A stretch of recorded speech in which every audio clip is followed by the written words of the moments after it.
Hi friends, welcome to Telugu updates YouTube channel. TS EAPCET 2025 application చేయడానికి మనకు కావాల్సిన information ఏంటి, సో దీనికి సంబంధించి మనకి ఏ విధంగా అప్లై చేయాలనే దానిపైన స్పెషల్ వీడియో అయితే చేస్తాను. ముందుగా మనకు కావాల్సినటువంటి డేటా ఏం అవసరం వస్తుంది అప్లై చేయడానికి.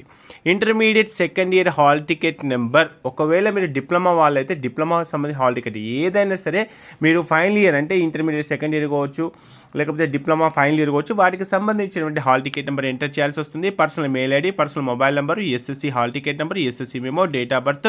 ఒకవేళ మీరు ఎస్సీ ఎస్టీ బీసీ అయితే, ఒకవేళ మీరు ఎస్సీ ఎస్టీ అయితే క్యాస్ట్ సర్టిఫికేట్, ఓసీ వాళ్ళకైతే అవసరం లేదు. ఇక దీంతో పాటు మాకు స్పెషల్ రిజర్వేషన్స్ ఉన్నాయని అంటే స్పోర్ట్స్ కానీ, క్యాప్ కానీ, ఎన్సీసీ కానీ ఇలాంటి సర్టిఫికేట్స్. కొంతమంది ఎకనామికల్ వీకర్ సెక్షన్ అంటే ఈడబ్ల్యూఎస్ సర్టిఫికేట్ కలిగి ఉంటే ఈడబ్ల్యూఎస్ సర్టిఫికేట్ కూడా మనం తీసుకోవాల్సిన అవసరం అయితే ఉంటుంది. ఎవరికైతే రీఎంబర్స్మెంట్ క్లెయిమ్ చేయాలనుకుంటున్నారో వాళ్ళకి సంబంధించిన ఇన్కమ్ సర్టిఫికేట్ కూడా ప్రొడ్యూస్ చేయాల్సి వస్తుంది. ఇక లోకల్ స్టేటస్ అంటే నేను తెలంగాణ లేకపోతే తెలంగాణ నాన్ లోకల్ అన్న ప్రూఫ్ అయినా మనకు ఒక డాక్యుమెంట్ ప్రిపేర్ చేయాల్సి వస్తుంది. అవి స్టడీ సర్టిఫికేట్స్ ఉంటే సరిపోతుంది. అన్న మేము చదువుకున్నంత తెలంగాణలోనే, మేము తెలంగాణలో పుట్టి పెరిగాము అనుకుంటే కనుక మీకు స్టడీ సర్టిఫికేట్స్ అయితే సరిపోతుంది. ఒకవేళ మీరు వేరే రాష్ట్రంలో ఇతర కారణాల చేత చదివినట్లయితే అలాంటి వాళ్ళకైతే మనకు నెగటివిటీ సర్టిఫికేట్ అంటే రెసిడెన్షియల్ సర్టిఫికేట్ని ప్రొడ్యూస్ చేయాల్సి వస్తుంది, దానికి సంబంధించినటువంటి ఇన్ఫర్మేషన్. ఇక మేము లోకల్ అయితే వాళ్ళకైతే ఎలాంటి రెసిడెన్షియల్ సర్టిఫికేట్ అయితే అవసరం లేదు.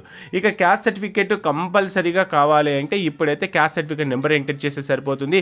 ఇప్పుడు మనం ఏదైతే ఇన్ఫర్మేషన్ మనం వెబ్సైట్లో ఎంటర్ చేస్తామో ఆ ఇన్ఫర్మేషన్ అంతా కూడా దానికి సంబంధించిన ప్రూఫ్స్ అన్నీ కూడా మనము ఒక సర్టిఫికేట్ వెరిఫికేషన్ రోజు సబ్మిట్ చేయాల్సి వస్తుంది. ఇప్పుడు ఫర్ ఎగ్జాంపుల్ బీసీ సర్టిఫికేట్ కావచ్చు, ఇన్కమ్ సర్టిఫికేట్ కావచ్చు, మీరు ఏదైతే సర్టిఫికేట్స్ ఇస్తున్నారో మీరు అదే విధంగా మాకు బీసీ సర్టిఫికేట్ ఉంది, ఈడబ్ల్యూఎస్ ఉంది, ఇన్కమ్ ఉంది అని చెప్పేసి ఆ సర్టిఫికేట్ని కౌన్సిలింగ్ రోజు సబ్మిట్ చేయాల్సిన పరిస్థితి అయితే ఉంటుంది.